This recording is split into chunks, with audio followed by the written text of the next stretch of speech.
Cara, então voltei, tava meio sumido depois de Grêmio e Juventude, né? E voltei com Grêmio e Juventude, né? Dá uma passadinha sobre Grêmio e São Paulo. Achei o time muito desorganizado. Achei, bom, eu acho que enxugar gelo, acho que todo mundo já falou sobre isso. Agora, sobre Grêmio e Juventude, semifinal do Gauchão.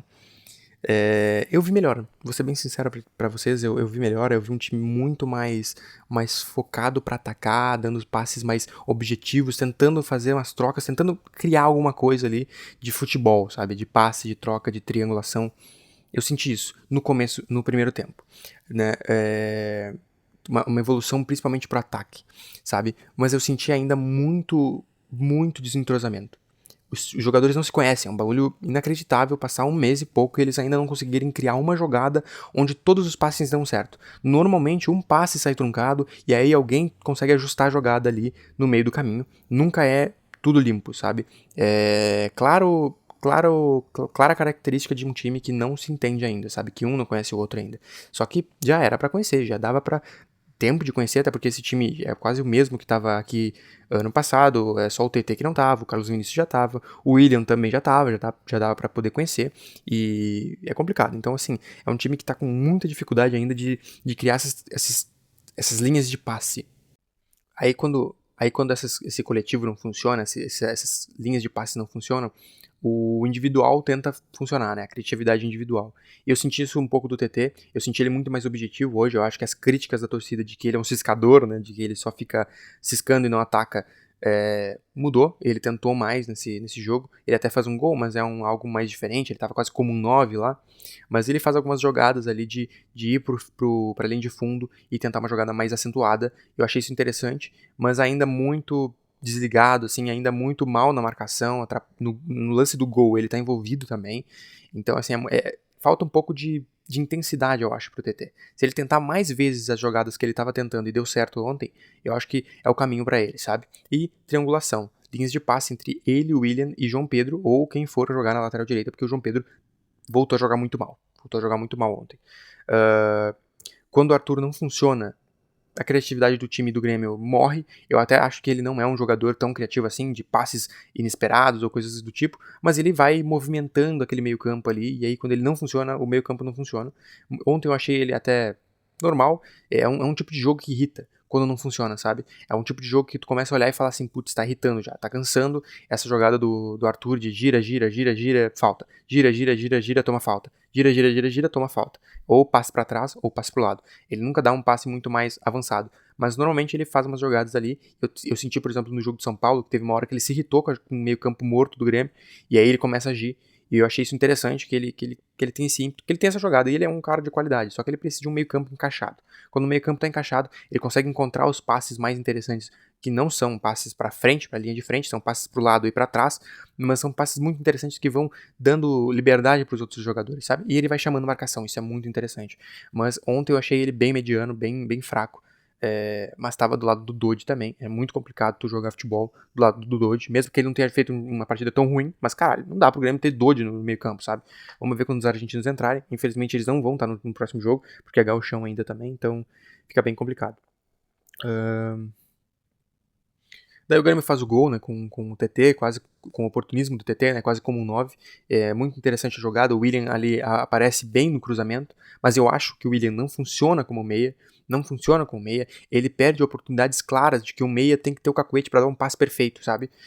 Teve vários lances onde o Grêmio tá avançando pelo meio campo e o William tá carregando aquele centro lá, e ele tem a oportunidade clara para passar pro Carlos Vinícius, ou passar pro Pavon, ou passar pro TT, e ele, ou passar pro Pavon, ou passar pro Carlos Vinícius, e ele passa pro TT, porque é um passe mais simples, mais livre, sem marcação. E aí você pode dizer, pô, tá sem marcação, é o passe certo. Mas não é o passe certo, porque é o passe simples. É o passe que qualquer meia daria. A gente tá esperando do William algo diferenciado, algo de um meia que vai criar a jogada, sabe? E ele perde essa jogada. E eu sinto que é porque ele não tem o cacuete do passe. Ele não tem o cacuete do passe matador que quebra a linha. Ele tem o cacuete do cruzamento. Ele tem o cacuete da corrida, mas a corrida tá morta, porque ele tá velho, não tem como ele correr. E então na ponta tem essa dificuldade, no meio tem essa dificuldade do passe, é muito complicado. Mas o cruzamento dele é sempre muito bom, sempre certeiro. Absurdo aquele cruzamento do TT. e sempre quando cai no pé dele pra cruzar, é sempre muito bom. Mas pro meio ele não funciona. Eu já cheguei nessa conclusão, ele não funciona. A gente vai ter que ver um jeito ali de jogar, talvez com 3 volantes, talvez comprar um meia, porque vai precisar. O William não funciona ali. Ou o Monsalve voltar a jogar, porque eu acho que o Monsalve ele tem essa habilidade. Ele tem a habilidade de quebrar a linha com drible ou com passe. O William, ele não tá muito bem pros dribles e o passe dele é muito fraco. Ele tem ferramentas. Ele dá um passe de calcanhar uma hora ali que é muito bom, mas quando ele tá na cara da linha de defesa do adversário, correndo contra ela, e ele tem a oportunidade de dar um passe com 3 opções, ele sempre escolhe a opção mais simples e que nem sempre é a melhor opção. É só a opção mais simples, onde a bola vai ir pra lá e ele vai se livrar dela. Outro jogador que se livra da bola é o senhor Mac, Gabriel Mac, que, porra, pelo amor de Deus, cara, a gente espera tanto desse jogador e ele entra e ele só se livra. Ele tá com medo de jogar futebol. Eu acho que ele não é um driblador, né? Mas ele podia dar um passe mais acentuado, ele podia se apresentar para jogadas. Ele até se apresenta, mas os jogadores não sentem muita confiança. E ele recebe e é passe para trás, e é passe pro lado. Ele vai pra linha de fundo, volta a dar passe para trás. E falta um... Poxa, faz o teu jogo, cara. Faz o teu jogo. Um que entrou e fez o jogo, enamorado. Enamorado entrou e, porra, salseiro. Agora... Porra, namorado, puta que pariu, aquela hora que ele dá aquela simulada no pênalti é inacreditável, cara. É inacreditável. Tinha que tomar uma multa, pô, porque ele faz um drible perfeito, ele avança pela linha de fundo, ele tá com todo o campo livre na frente dele, ele podia passar pro Carlos Vinícius, ele podia passar pra outra pessoa, ou ele podia simplesmente ter faro de gol, cara. Olhar pra porra do gol e meter uma bicuda. Foda-se, ele fez uma puta jogada. Se ele tivesse errado ali naquela linha, velho, pra ele emendar na lua, é muito difícil, cara. Se ele chutasse, provavelmente era o gol. E o goleiro ia defender ou na trave ou pra fora, mas provavelmente ia pro gol. E aí, quem sabe fazer um gol, ia ser histórico. Mas aí ele decide se jogar no chão de forma absurda. Até tem um contato, depois eu vejo numa câmera do replay que tem o contato com ele, no namorado, mas é um contato claramente que não é faltoso, não tem motivo pra ele se jogar. Então, assim, burrice. É o que eu falei, é muito jogador burro também. O Pavon, por exemplo, cara, ele entra, ele é esforçado, ele tenta as jogadas, mas é inacreditável, é falta de qualidade. Ele não sabe dominar, ele não sabe passar e ele não sabe chutar. Cara, toda hora, cara, os chutes do Pavon, eu moro em Santa Catarina, os chutes estão chegando aqui, cara. As bolas estão chegando aqui, velho. É inacreditável, cara. Ele é muito ruim chutando, cara. Alguém tem que falar pra ele, para de chutar, cara. Para de chutar, passa pra alguém. Agora, ele é muito esforçado, ele volta pra marcar, ele faz umas jogadas no físico, mas ele não tem nível pra jogar no futebol do Grêmio, sabe?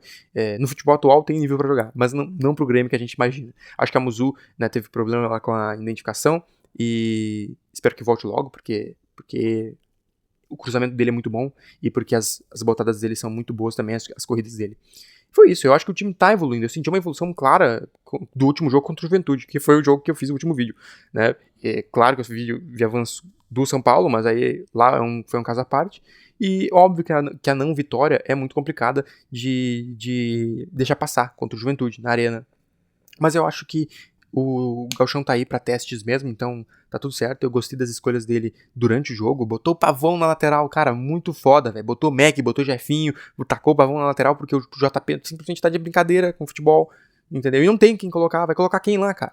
Entendeu? Então achei foda. Infelizmente eu acho que, assim, no longo prazo, se ele não acertar o time tão muito rápido, né, a torcida vai derrubar ele e eu acho que, sei lá, eu tenho a sensação de que ele vai acertar o time em alguma hora, sabe? Não sei porquê. E muito porque eu vi a evolução nesse jogo de hoje, sabe? É um time muito ruim do Grêmio, sabe? Muito ruim que erra coisas simples e fundamentos simples de futebol. Mas quando se encontrar, eu acho que vai dar certo. Beleza, galera? Deixa o like, se inscreve no canal, comenta aí. É isso. Valeu!